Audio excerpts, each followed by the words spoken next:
Okay, and so we're locking her hair, and we just did her second wash ever since she started. And so okay, so we have the lock here, and so what you're looking for to happen when you can wash is that you're going to twist this way, and you see that the root is getting tighter, and you're going to twist back the opposite way. And what happens is the root also gets tight this way.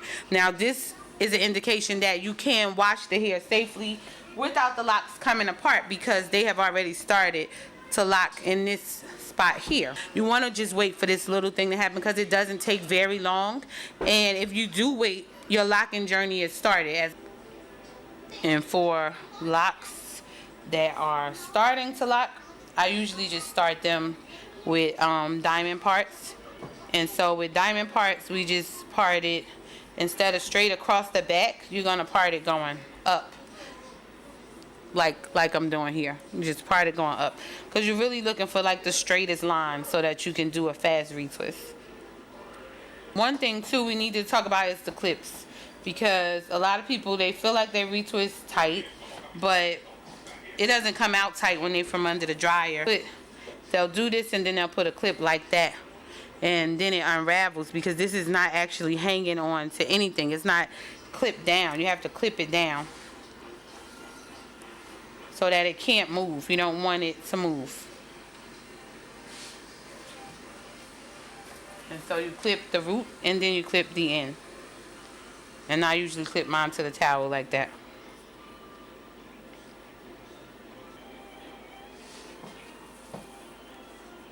And so as you work your way up the rows, what you're doing is just building a foundation with your clips, so that once you get to the top, you don't have to add any more clips. You can just use the ones that are in the hair already,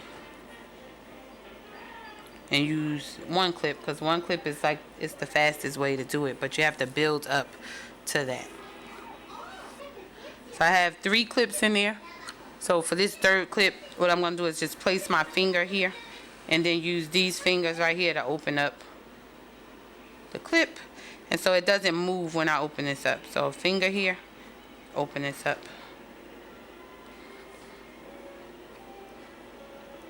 And when you retwist, you want to hold, if you palm rolling, you have to smash your hands together as tight as they will go. That's how you get rid of the frizzies. It's just really smash your hands together hard so that you don't really get a frizz finish. As you can see, I have 3 clips. I haven't added any more clips yet. And I'm just gonna keep working my way up. Now I'm paying attention also to the locks that I have clipped already, because if I start to see them unravel, then I know it's time for me to add another clip.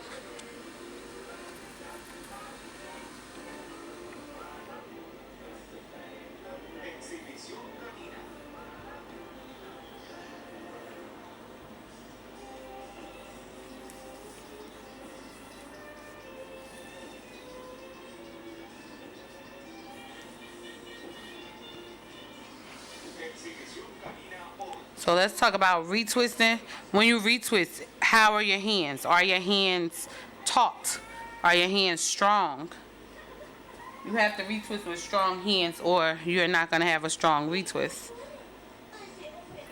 A lot of people, they twist their hands around, like this while they're retwisting, but you don't have any control over the hair while it's in your hands.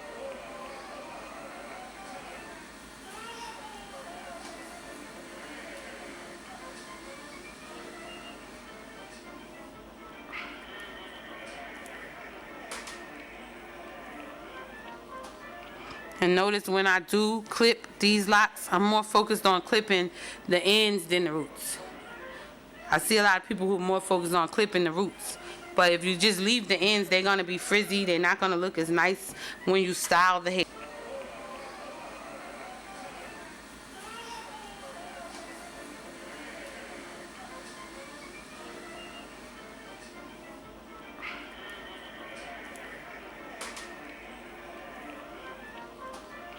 And notice when I do clip these locks, I'm more focused on clipping the ends than the roots. I see a lot of people who are more focused on clipping the roots. But if you just leave the ends, they're going to be frizzy. They're not going to look as nice when you style the hair.